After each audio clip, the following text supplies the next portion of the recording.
Jadi senang sekali bisa berjumpa dengan ibu-ibu kader hari ini. Jadi mungkin ibu-ibu kader semua sudah tidak asing lagi ya dengan saya, tapi tidak apa-apa, saya perkenalkan diri ya. Jadi nama saya Sunarti, selaku penanggung jawab program penyakit tidak menular dan puskesmas.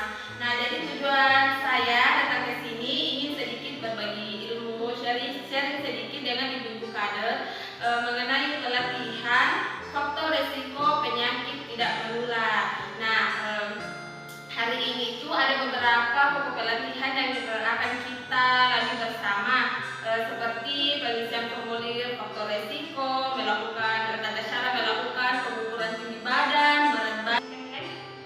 Nah, jadi ibu berikut ini cara pengisian kartu screening penyakit tidak menular. Jadi bisa kita lihat di layar. Di situ ada beberapa data yang harus kita isi, misalkan data desa, kecamatan, puskesmas. Kalau kita bisa isi di situ yang di puskesmas, kita ganti dengan posbindu apa, kemudian kabupaten apa. Nah, untuk institusinya boleh tidak diisi. Kemudian isi tanggal pemeriksaannya, tanggal posbindu hari ini, tanggal berapa. Kemudian kita bisa lengkapi niknya, nama, alamat, jenis kelamin yang bisa kita dapatkan datanya dari KTP-nya. Makanya tadi saya bilang usahakan 1 hari sebelum posbindu dimulai kita tanya memang masyarakat tak supaya bawa KTP-nya. Nah, supaya lebih mempermudah ibu-ibu semua untuk mengisi kartu screeningnya. Nah, setelah identitasnya terisi, kita tanya nih apa riwayat penyakit tidak menular dalam keluarganya, meliputi diabetes, hipertensi, jantung, stroke, asma, kanker, dan talasemia. Jadi bisa kita tanya ke ibu-ibunya, ke bapak-bapaknya yang datang di posbindu. Kita tanya keluarga orang tua atau kakek nenek dulu ada tidak yang hipertensi, diabetes, atau yang pernah kena penyakit stroke seperti itu. Kemudian tanya juga pada ibu bapak yang datang posyandu, apakah bapak ibu pernah terkena diabetes, hipertensi, kanker, atau penyakit asma dan lain sebagainya. Bisa kita baca di layar, ada juga di form screeningnya nanti form screening ini kita bagikan 1 form screening per orang. Nah, seperti itu. Kemudian ini data merokoknya, kita bisa tanya merokok bisa atau tidak, seperti itu. Nah, yang harus kita isi juga ialah riwayat konsumsi gula, garam, lemak, dan konsumsi sayur dan buah yang dia konsumsi setiap hari. Jadi misalkan untuk yang kalau konsumsi gula, misalkan penambahan gula pada makanan atau minuman yang dikonsumsi itu lebih dari 4 kali sehari, maka kita bisa lingkari pada kolom ya kan. Tapi kalau misalkan tidak, bisa kita lingkari pada kolom tidak. Nah, kan kolom tidak. Tapi kalau misalkan bapak ibunya mengatakan kadang-kadang saya konsumsi lebih dari 4 kali, kadang tidak sampai lebih dari 4 sendok, kadang tidak sampai 4 sendok, maka yang kita lingkari itu ialah ya, namun tidak setiap hari. Kita lingkari tidak setiap hari, kita lingkari juga kolom ya-nya, seperti itu. Begitupun dengan konsumsi garam, lemak, dan sayur. Kemudian nanti pengukuran tinggi badannya kita tulis di sini, tinggi badannya berapa, berat badannya berapa. Kemudian pengukuran lingkar perutnya nanti kita tulis di sini, lingkar perutnya berapa, tekanan darahnya berapa, kita isi di sini. Kemudian untuk penglihatannya juga tisus mata kanannya kurang dari 6 kita lingkari ini. Kalau misalkan normal atau 6 kita lingkari ini. Kalau misalkan sudah dibaca ini yang kita lingkari atau kita garis, begitu dengan mata kiri. Begitupun untuk pendengaran sama, jika normal kita lingkari pada kolom normal, kalau tidak normal kita lingkari pada tidak normal. Kalau kita tidak bisa, ya kita lingkari yang tidak bisa, begitupun dengan tangan kiri. Nah, sama dengan BDS, GDP, kolesterol, dan kadar asam urat. Nanti kita isi setelah kita lakukan pemeriksaan, kita isi kadar gula BDS dan GDP-nya, kolesterol dan kadar asam uratnya seperti itu. Jadi berikut cara pengukuran tinggi badan yang baik dan benar. Jadi klien atau masyarakat diposisikan tegak pada permukaan lantai pada permukaan dinding tanpa menggunakan alas kaki. Jadi tumit, punggung, pantat dan kepala menempel pada dinding. Kemudian tarik meteran, mata sejajar dengan meteran. Nah, tingginya baca hasil tinggi badan 147 cm. Jadi Ibu kader, cara pengukuran berat badan yang baik dan benar itu ialah klien berdiri dengan tegak menghadap ke pemeriksa, terus menggunakan pakaian yang seminimal mungkin, tidak membawa beban atau benda apapun. Jadi sampai Bu ambil pisang dulu tadi. Posisi Ibu tegak lurus menghadap ke kader. Kemudian baca hasil timbang berat badan dengan mata tegak lurus menghadap ke angka hasil. Nah, selanjutnya yaitu tata cara pengukuran lingkar perut. Nah, yang harus dipersiapkan yaitu meteran. Jadi tata cara yang paling sederhana yaitu pita pengukur harus diletakkan setengah jalan antara bagian bawah tulang rusuk. Jadi kita mantap. Jadi kita cari dulu tulang rusuknya yang mana, terus bagian pangkal ujungnya dari tulang rusuk. Nah, diposisikan sebagai posisi tertinggi. Kemudian bagian atas tulang pinggul pada posisi terbawah. Jadi nanti pertengahan antara ujung tulang rusuk dengan ujung tulang pinggul kita ukur. Kemudian kita ambil seperduanya. Jadi misalkan 13. Jadi seperduanya itu 8 ya. Iya, 8. Jadi pada posisi ke-8 kita tarik garis horizontal seperti ini. Kita tarik garis horizontal. Nah, kemudian kita baca hasilnya. Jadi hasilnya itu 71 cm. Jadi untuk pengukuran lingkar perut untuk wanita, jika lingkar perutnya di atas 80 cm maka dapat dikategorikan sebagai obesitas sentral, dan untuk laki-laki jika lingkar perutnya di atas 90 cm maka bisa dikategorikan juga sebagai obesitas sentral. Jadi mungkin itu sedikit materi pelatihan yang saya sampaikan. Bagaimana Ibu? Bisa jadi mengerti?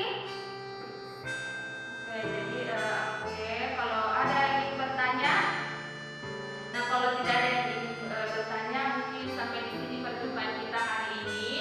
Jadi nanti materi kedua akan dilanjutkan oleh dokter mengenai tata cara pemeriksaan kesehatannya, meliputi pemeriksaan tekanan darah, GDS, GDP, kolesterol dan asam uratnya. Oke, sekian dari saya. Assalamualaikum warahmatullahi wabarakatuh. Assalamualaikum warahmatullahi wabarakatuh. Waalaikumsalam warahmatullahi wabarakatuh. Selamat pagi ibu-ibu. Apa kabar hari ini ibu? Baik. Iya, tetap sehat ibu ya, tetap semangat. Karena nanti ibu-ibu kader ini di Posbindu ada tugas tambahannya. Tugasnya itu namanya deteksi dini faktor resiko penyakit tidak menular. Nah, oh iya ibu, sebelumnya saya perkenalan dulu ibu ya. Saya itu namanya Dr. Citra Gaidarias dari Puskesmas Kotu. Kita mungkin sering ketemu ibu ya di Poli, di Posyandu. Kita juga sering ketemu di Posbindu Bu. Sebelumnya tah? Ya. Nah, ibu-ibu lanjut tadi itu penyakit tidak menular. Penyakit tidak menular itu ada banyak ibu. Yang pertama itu penyakit gula darah tinggi atau diabetes mellitus.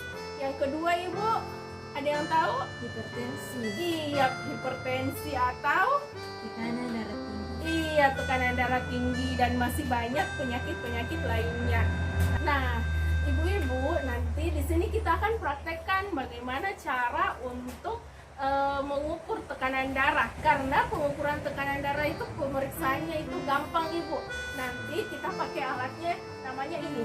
Alatnya ini, Ibu, namanya tensimeter otomatis atau tensimeter digital. Nanti cara pakainya kita tinggal tekan di sini startnya, terus muncul angkanya. Itu merupakan hasil dari pengukuran tekanan darah. Nah, iya ibu-ibu, kita langsung praktekkan Bu ya bagaimana cara untuk pengukuran tekanan darah.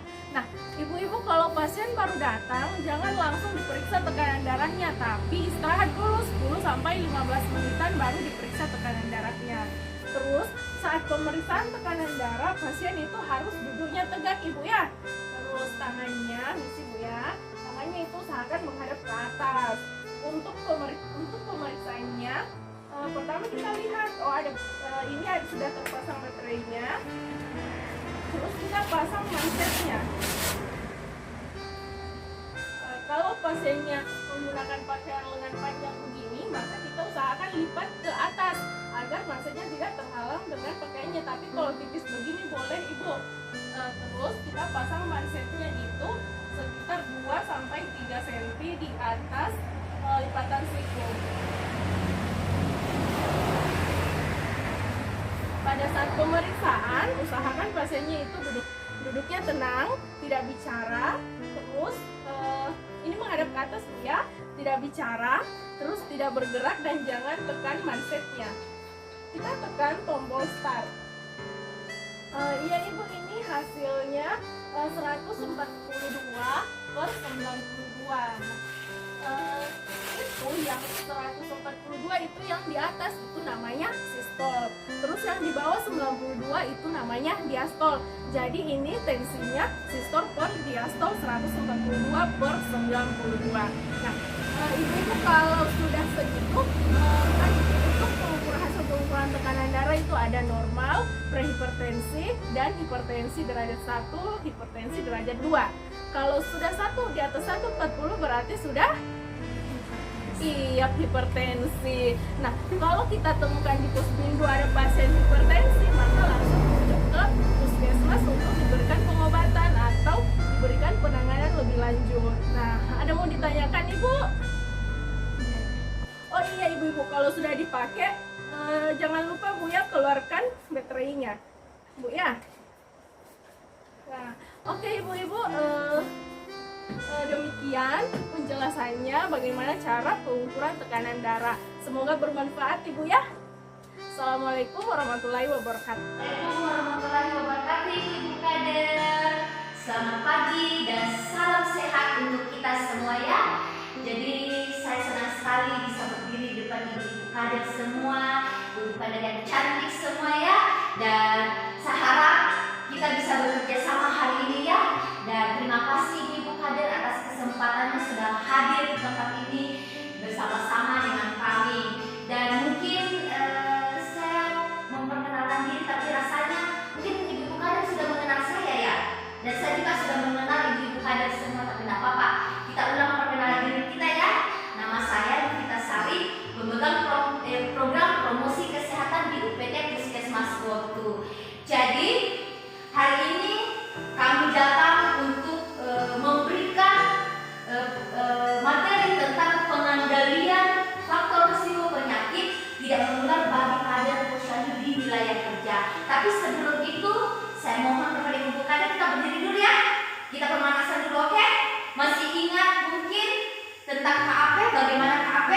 Sebelum kita mulai kegiatan kita KAP dulu ya, oke? Oke, berdiri semua dulu ya.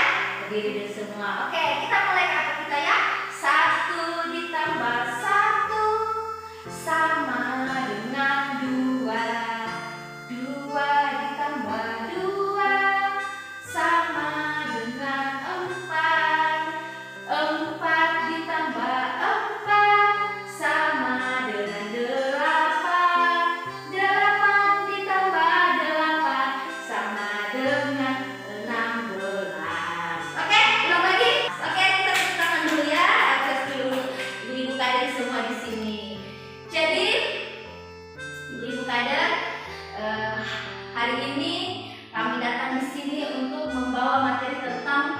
bagaimana mengendalikan faktor risiko penyakit tidak menular bagi kader posyandu di wilayah kerja ya, bagi masyarakat mungkin di wilayah kerja kita ada yang hipertensi. Tapi saya tanya dulu, ada yang tahu hipertensi? Hipertensi, iya, tekanan darah tinggi ya. Mungkin di wilayah kerja kita ada yang hipertensi, tinggi gulanya, tinggi kolesterolnya, dan sebagainya. Jadi ibu-ibu kader ini yang paling berperan dalam berkontribusi ya, berkontribusi dalam menurunkan angka kesakitan, angka kematian akibat penyakit tidak menular ini. Jadi hari ini kita mengadakan pelatihan bagi kader-kader ya.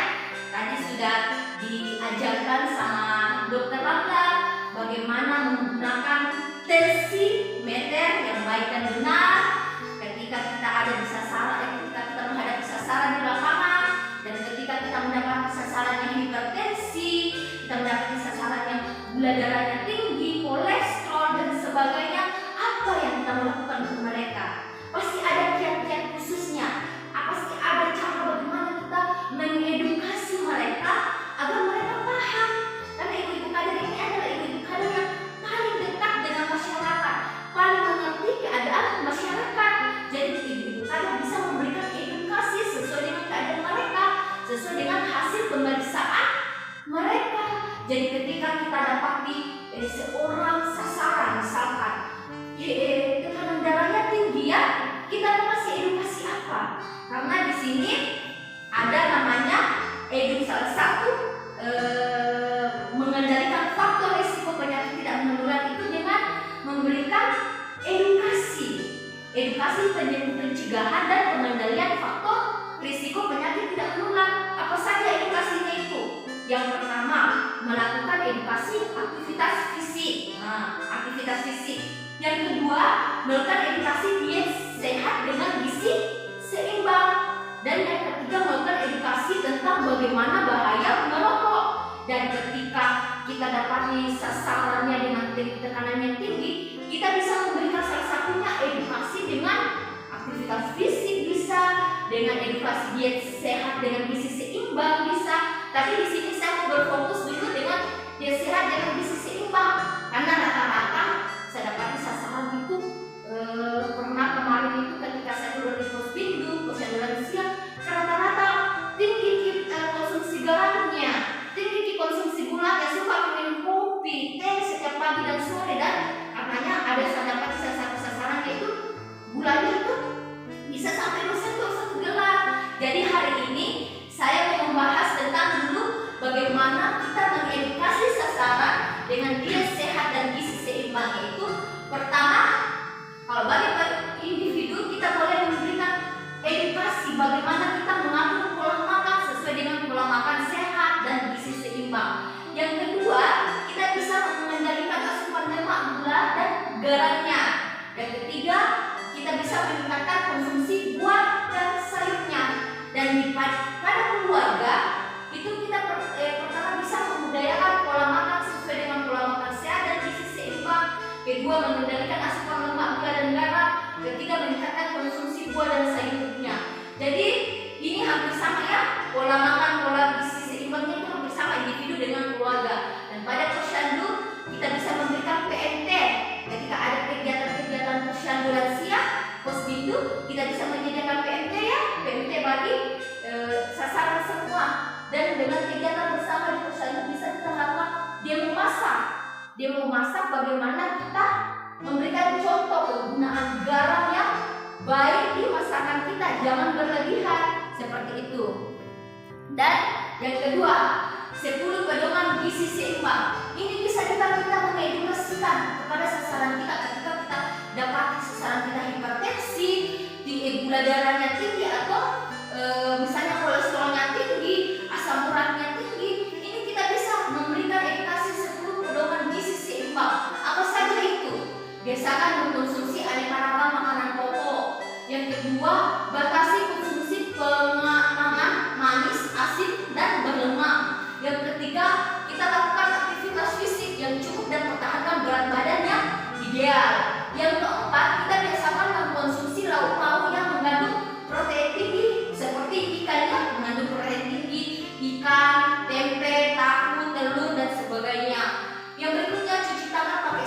dengan air mengalir. Jadi biasakan mencuci tangan pakai sabun sebelum memegang makanan dan dalam melakukan aktivitas ya. Yang berikutnya biasakan sarapan pagi. Biasakan sarapan pagi dan biasakan minum air putih yang cukup dan aman. Mungkin ibu-ibu kalian ada yang tahu berapa minimal kita minum air putih dalam sehari? Ada yang tahu? Iya, betul sekali, 2 liter, minimal 2 liter per hari. Banyak makan buah dan sayur. Kenapa harus banyak makan buah dan sayur? Ayo, ada yang bisa menjawab? Karena buah dan sayur memiliki vitamin, mineral yang cukup tinggi untuk membantu proses metabolisme dalam tubuh kita, sehingga tidak tersimpan lemak-lemak jahat dalam tubuh kita. Iya benar. Dan biasakan membaca label pada kemasan pangan. Pentingnya membaca label agar kita tahu berapa kandungan lemaknya, berapa kandungan gulanya, berapa kandungan garamnya. Harus kita baca sehingga kita bisa atur pola makan kita selanjutnya. Karena kalau kita tidak membaca, selanjutnya kita makan lagi, banyak makan garam lagi, banyak makan gula lagi, jadinya kita kelebihan konsumsi gula, garam, dan sebagainya. Dan syukuri dan nikmati aneka ragam makanan. Oke, kita lanjut lagi ya. Jadi ada 10 pedoman gizi seimbang di kehidupan kita dan diharapkan ibu-ibu kader dapat mengedukasi masyarakat untuk melakukan apa yang tertera di pedoman umum gizi seimbang ini ya, seperti ini. Oke, kita lanjut lagi. Pengaturan pola makannya. Jadi ini ada pengaturan pola makan, ada yang pengaturan pola makan untuk mencegah obesitas, dan ini pengaturan pola makan untuk orang yang berat badannya lebih. Jadi biasanya orang yang berat badannya lebih itu cenderung hipertensi. Jadi ketika kita dapati orang yang bersama hipertensi, tekanan darah tinggi, kita boleh memberikan edukasi seperti ini. Mungkin dia berat badannya yang obesitas, yang berat badannya berlebih, ini kita bisa memberikan edukasi seperti ini. Jadi ini adalah edukasi porsi makanan untuk mencegah obesitas yang dianjurkan. Jadi ada sepertiga lauk pauk, sepertiga buah-buahan, dan ada selanjutnya itu diisi oleh sayur-sayuran yang seimbang dengan makanan pokok. Dan ini adalah porsi dan komposisi sajian sekali makan yang dianjurkan oleh orang yang berat badannya lebih atau obesitas, yaitu 1/2 bagi orang yang obesitas. 1/2 itu harus konsumsi buah-buahan dari makanan sayuran dan buah-buahan. 1/2 piringnya ya, 1/2 piringnya harus konsumsi sayuran dan buah-buahan. Dan 1/4-nya itu adalah karbohidrat, makanan pokok. Jadi makanan pokoknya bisa dari roti, bisa nasi, dan sebagainya. Dan 1/4-nya lagi itu adalah diisi dari protein seperti ikan, seperti telur, tempe, tahu, kacang-kacangan, seperti itu ya. Jadi ini adalah porsi makanan orang yang obesitas, dan ini untuk mencegah obesitas ya. Jadi kita bisa melihatnya dan kita bisa memberikan edukasi kepada mereka ya. Nanti kita dapati di lapangan ketika kita dapat masalah-masalah penyakit yang menular dan sasaran ya. Ini anjuran konsumsi gula, garam, dan lemak per hari. Nah, ibu kader di sini bagaimana anjuran konsumsi gula, garam, dan lemak per hari? Yaitu anjuran konsumsi gula per orang per hari adalah 10% dari total energi atau 200 kilokalori atau setara dengan gula 4 sendok makan per orang per hari atau 50 gram orang per hari. Jadi ketika kita dapat pasien dengan gula darahnya yang tinggi, kita bisa mengajukan atau memberikan edukasi. Kita tanya baik-baik, ibu bagaimana tadi, sudah konsumsi apa dalam setiap harinya, bagaimana pola makannya, apakah memang ibu suka minum kopi, suka minum teh, atau suka yang manis-manisan. Kalau misalkan ibunya menjawab, oh setiap pagi saya makan kue yang manis 2 biji, kita anggap saja 2 biji kue itu bisa sudah 1 sendok gula ya, sudah 1 sendok gula, sudah 1 sendok makan. Jadi kita itu tinggal 3 lagi ya. Tapi ibunya bilang saya sudah sering makan nasi, biasanya makan nasi itu sehari 4 kali ya misalkan. Padahal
sudah kelebihan konsumsi garamnya dalam sehari, atau suka makanan asin-asinan, atau suka menggunakan atau memakan snack-snack yang asin. Nah, itu sudah melebihi dari konsumsi garamnya. Jadi kita edukasi ibu maksimal menggunakan garam itu 1 sendok teh per hari, tidak boleh lebih seperti itu.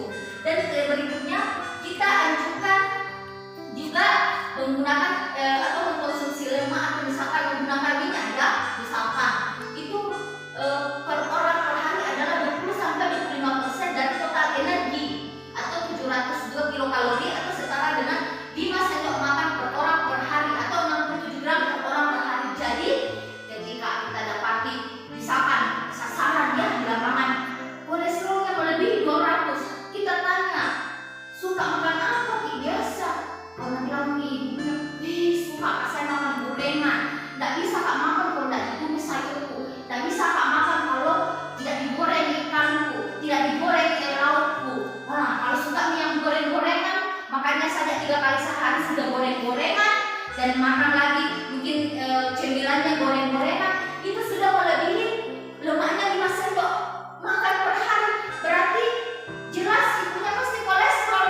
Kita sarankan agar kurangi minyak-minyak, jangan makan gorengan. Kalau bisa sayurnya dimasak air, dimasak kuning, kalau bisa ikannya dimasak kuning, supaya lemak yang dikonsumsi sasarannya itu tidak melebihi 5 sendok makan per hari. Ibunya atau bapaknya ya, kalau datang kita temui misalkan ibu atau bapak yang kolesterolnya tinggi, kita bisa sarankan jangan konsumsi ini untuk agar gula, garam, dan lemak kita tidak melebihi batas konsumsi dalam tubuh kita, seperti itu. Ibu, mungkin hanya sedikit saja ya edukasi kita pada hari ini, bagaimana cara kita mengedukasi pasien-pasien yang datang kepada kita ya, dengan cara yang sopan dan bahasa yang sederhana yang dimengerti oleh pasien kita. Jadi dari materi kita hari ini, kita nggak boleh ketika kita dapat sasaran yang penyakit, tidak kita dapati sasaran yang mungkin tinggi kolesterol, tinggi tekanan darahnya dan sebagainya, kita bisa memberikan edukasi. Yang pertama apa saja tadi? Dengan edukasi aktivitas fisik. Yang kedua, diet sehat dengan gizi seimbang. Dan yang ketiga, edukasi bahaya merokok. Oke. Dan mungkin ada yang bertanya atau menanggapi materi kita tadi ini, boleh bertanya. Kalau ada yang mau bertanya boleh, silakan, tentang materi kita. Oh iya, kalau tidak ada, baiklah ya, saya tutup mungkin acara kita pada hari ini. Wassalamualaikum warahmatullahi wabarakatuh dan selamat siang.